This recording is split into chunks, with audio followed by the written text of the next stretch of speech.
Hello everybody and welcome back to my channel, and if this is your first time here, hello, welcome. This is Essential Patience and I am Patience.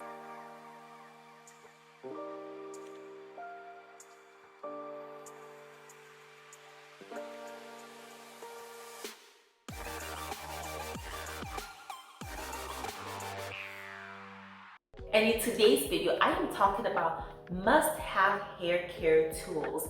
Now, I know that I'm doing a little bit more hair content and I see a lot of people loving it, and I really like the feedback, and I'm getting more and more questions. So I really wanted to go into things that I think you would benefit from having on your hair journey, because if you especially pay attention to the natural hair community, they would sell you so many things that you may or may not need. And so these are things that I either use myself or I can see the benefit of people using. I'm not trying to sell you anything at all. Now, of course, I think this is what would genuinely help people, but everything is not for everybody, so I'm just going to give you my opinion on them. But before we get into the video, remember to subscribe to my channel, like this video, and ring notification bell. So let's get straight into this video. Must have hair care tools, and why? So starting with the first one is a wide tooth comb. Personally, that's one of my hair's best friend, a wide tooth comb. I personally don't use fine tooth combs, and I don't even use brushes on a regular. I really like my wide tooth combs. It gets the detangling job done. And because it's so wide, it's able to get tangles without it getting stuck on everything, because my hair is kinky and it goes through the hair while doing the job. Even when I straighten my hair once a year, it still goes through my hair better than I think most brushes do, and it gets the job done. As long as you have a wide tooth comb, it's widely available, it's inexpensive, it's versatile. I just think it gets the job done well, and I've never heard anybody say anything bad about a wide tooth comb. And I've personally used it on my hair journey since the very beginning, and I continue to use that tool today. While I don't comb my hair every single day, I probably comb my hair a few times a month, if that, because I typically have my hair in braids, so I don't need to comb it. And when it's out, I still don't comb my hair out every time. So right now my hair has been out for 2 days now, and I've still not combed it yet. I finger detangled. I took them out of braids, so they're kind of already detangled. But when I wash it in a few days, I'm definitely going to use a wide tooth comb to do the detangling, and then I'm going to use it when I braid as well. But I don't comb my hair out every single time, but when I do, I use a wide tooth comb. The next thing is a microfiber towel. I stopped drying my hair with my towel a while ago, and instead got myself a microfiber towel, like one of those that like are shaped for the head. Like, it's so comfortable in the first place, and I was never one of those people who is able to, like, you know, put the big towel and then like wrap it around. It was never a skill I had. But before I used the microfiber towel, I used to use a t-shirt, like a cotton t-shirt. It worked just fine. But I feel like with the microfiber towel, it's something that you already know is there for your hair. So it's for the purpose of the microfiber towel. At least you know, like, this is what it's for. It definitely does a good job of, you know, getting any excess water, and it looks cute most of the time. Like, nowadays they have like nice cute styles, and I definitely like it. And I think if you are a person who's, you know, looking for something to dry your hair, having a microfiber towel would add value to your hair care routine. The third thing is a bonnet, a silk or satin bonnet. I personally use satin bonnets.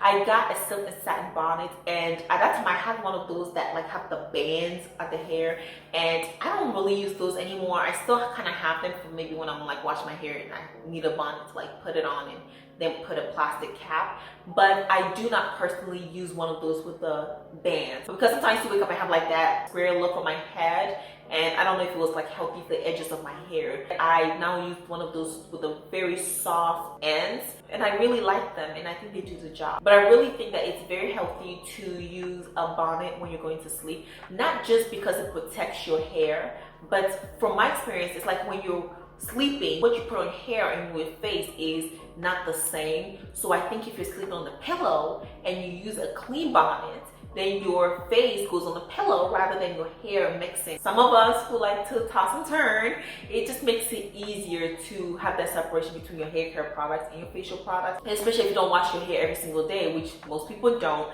then you don't risk going outside and then coming back in and bring your hair to your pillow. I don't know, I'm slightly germophobic like that, so I like to use a bonnet, and I can see that it has helped my hair thrive. Next thing are hair clips, and these are ones that you don't need to spend a ton of money on. I typically get the one from the Dollar Tree. I just have those little hair clips that I just clip on my hair, and it makes managing my hair so much easier. And it's about tools that help enhance your routine and make things easier, so you don't always have to try so hard. Everything doesn't have to be difficult. I feel like having a few hair clips in here, nothing too expensive. I buy a pack of 3 for $1 and, well, it used to be $1, now it's $1.25, but somehow I feel like the value is very long lasting, and I use them often when I'm detangling my hair or putting products in, braiding my hair. They just help section it overall, and I don't think it's something that you have to break the bank to buy. The next one is getting deep conditioning caps or plastic caps. Now, of course, these caps are to protect your hair from when you're in the shower or when you're deep conditioning. Either one works. If you don't want to use one or the other, it often makes it hard when you're in the shower and you're trying not to get your hair wet. So currently I am still using my plastic caps because when I started growing my hair back in 2018, I was still learning, and a lot of people use the plastic caps. So I bought like this pack of 100 plastic caps. Not something I'll do today, but they're still lasting me. I still have a lot left, so I'm gonna finish those, and once they are done, I'm buying a deep conditioning cap. I want to see how that works. I've never tried one before, but I don't feel good using the plastic ones, and I'd rather get something that's reusable. And I do try to reuse my plastic caps over and over again. That's why they've lasted for so long. Like I said, I bought it back in 2018, and we're in 2023, and I still have some left. But if you want to be more sustainable, the reusable caps, I think, would be better lasting and better for the environment. They do add value in your hair routine. The next thing is a spray bottle, and this is something that you typically buy once, and if you keep it well, it'll work just fine. But I love my spray bottles, so I got mine from the Dollar Tree as well. One of those plastic ones, and I still have it. And what I just put in there is water, because water is the ultimate moisturizer. You're just trying to sometimes detangle your hair, or you're trying to moisturize your hair, you don't have to go back to the sink and like put water. It makes life easy. It's just to sit. I sit at my vanity and I would take a section, spray it with water, put the cream, detangle it, or like just moisturize it, whichever it is. And it just makes life so much easier. And again, these are tools that are supposed to make your life much easier and be beneficial, rather than having to go to the sink every time to wet a section of my hair. Next are hair scrunchies, and I'm so glad I added scrunchies to my hair care routine about a year ago. So first, when I started growing my hair, I did use these tiny black plastic rubber bands. I don't know, I used to put them on my ends and it would like snap. I got better quality ones about 2 years in, but then I heard they were not the best for your ends, so I stopped using them a while ago. And it was easier, especially to like use shea butter to seal in my ends, and I didn't really care about like having the smoothest of ends either. But I also moved on to banding, and to use these bands, I was using these ties, hair ties. I moved on to scrunchies, and they have been so good. I bought this whole pack of like 50 scrunchies for like $30 to $40, and I use them in banding my hair to tie up my hair, and it's so much better. They're really made of good material. They're not sucking the moisture out of my hair. They're not uncomfortable. They're not pulling my hair. It's not plastic. They are long lasting. I've had them for, like I said, over a year now, and they're still working. I even recommended them to, other people. These scrunchies, I feel like are just healthier for your hair rather than using rubber bands. And moving forward, I don't see myself returning to hair ties, and definitely not rubber bands. The next thing is hair shears, and this is for trimming. I've seen people trim their hair with those baby scissors. I feel like hair shears are sharper, and it's just good to have that separation. I'm not gonna use my kitchen scissors to cut my hair. Not that you can't wash it, but I feel like there should be that separation. And so I personally have hair shears. So I bought them over 3 years ago, and I trim my hair on my own. I go to a professional once a year to trim my hair. However, when I see a knot in my hair or the ends are just looking raggedy, I prefer to snip them away rather than keep them on. But I definitely don't use those kitchen scissors or baby scissors. Just get some hair shears. Your life will be easier. And the ninth thing is a blow dryer. And while it's not one of those things that's needed, because if you don't put heat on your hair, it's okay. It's okay not to use heat. I typically use heat maybe twice a year. I blow dry my own, and then my once a year silk press.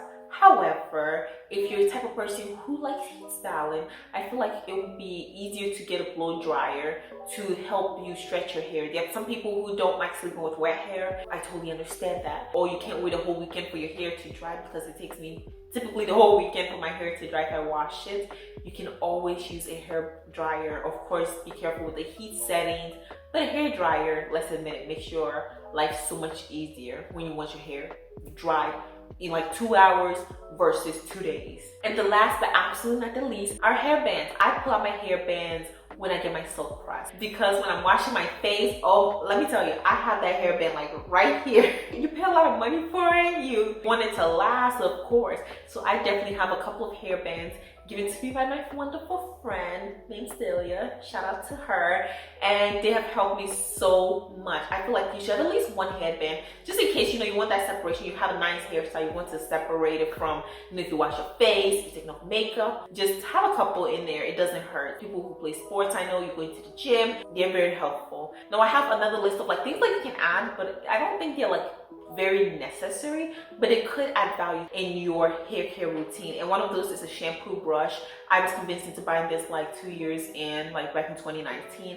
I don't use it as much. Sometimes I try to incorporate it, you know, the massaging and stuff. But honestly, your hand does a good job either. But if something that would help you, especially if you have shorter hair, I think you can benefit from it versus once your hair gets much longer. But for some people, they, you know, they get a type that could work for longer hair as well. Next is hair accessories. We all love hair accessories. It's not needed, but it makes your hair look pretty. Add a couple in there. Next is silk and satin pillowcases. I personally use a cotton pillowcase, but I think silk and satin is supposed to be better for you. So if you want to go that route, do, but it's an expensive route. So if you don't have the money yet, I don't think it's something that you need to go rush to buy. Just get yourself a silk or satin bonnet, and just by that, you're saving yourself a lot of money. Next is a hairbrush. Now I know that people who have like their go-to hairbrush. Hairbrushes and me have not always been the best. I've not found a hairbrush that works for me well in my hair being in its natural state. I've personally not had any success with any hairbrush. I've tried a couple, not like that many, but like 2 hairbrushes. And next is hair pick. Hair pick was my go-to during my afro, like my TWA days before my hair fell.